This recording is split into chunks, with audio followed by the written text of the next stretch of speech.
Hi అండి అందరికీ. Welcome to food diary channel. ఈరోజు ఎంతో టేస్టీగా ఉండే దబ్బకాయ పులిహోర చూపించబోతున్నాం.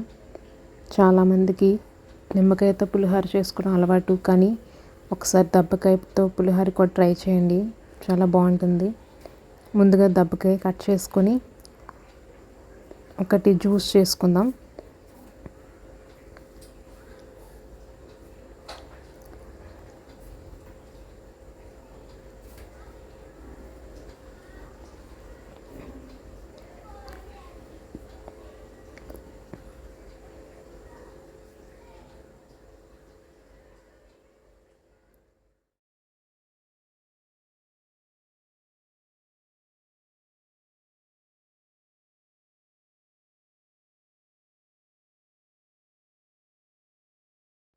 మొత్తం ఇలా జ్యూస్ వచ్చిన తర్వాత ఇప్పుడు ఒక ప్యాన్ పెట్టుకొని అందులో ఆయిల్ వేసుకుందాం. ఆయిల్ బాగా హీట్ అవ్వాలి. హీట్ అయిన తర్వాత అప్పుడు పల్లీలు వేసుకుందాం. అవి కూడా బాగా ఫ్రై చేయండి. అవి బ్రౌన్ కలర్లో వచ్చే వరకు ఫ్రై చేయండి.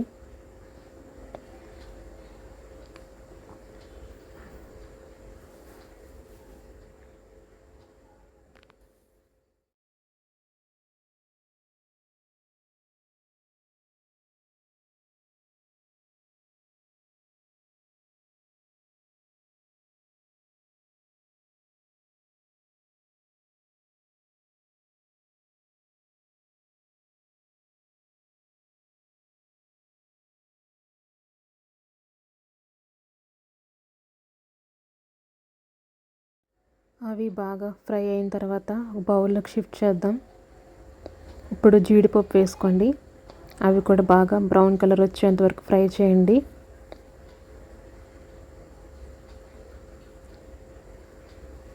అవి ఫ్రై అయిన తర్వాత అవి కూడా ఇంకో బౌల్లోకి షిఫ్ట్ చేయండి. ఇప్పుడు మళ్ళీ ప్యాన్ తీసుకొని అందులో ఒక 2 స్పూన్స్ శనగపప్పు వేసుకొని ఫ్రై చేయండి. తర్వాత ఒక స్పూన్ మినప్పప్పు వేసుకోండి. వేసుకున్న తర్వాత కొంచెం ఫ్రై చేయండి.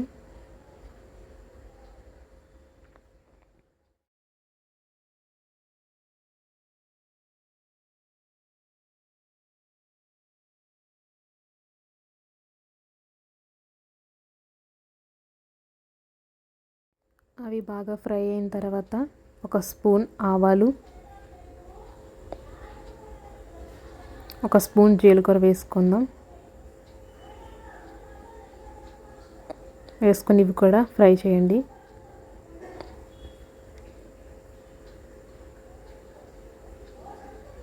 అవి బాగా వేగిన తర్వాత ఇప్పుడు ఎండుమిర్చి వేసుకోండి. ఒక 2-3 ఎండుమిర్చి వేసుకుందాం.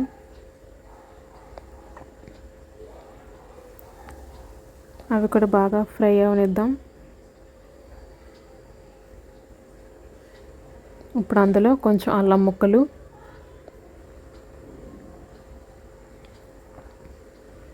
వేసుకున్న తర్వాత ఇప్పుడు పచ్చిమిరపకాయ వేసుకుందాం. మన కారం తగినంత కావాల్సినవి పచ్చిమిరపకాయలు వేసుకోండి. అవి కూడా బాగా ఫ్రై అయిన తర్వాత ఇప్పుడు కరివేపాకు వేసుకోండి. అవి కూడా బాగా వేపండి.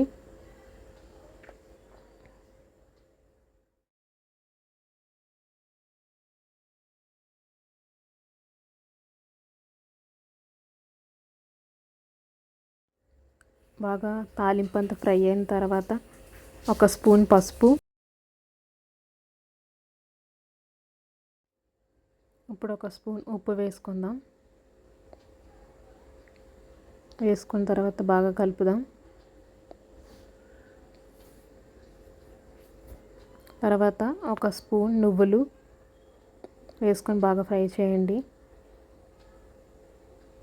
అండ్ లాస్ట్లో ఇంగు వేసుకోండి.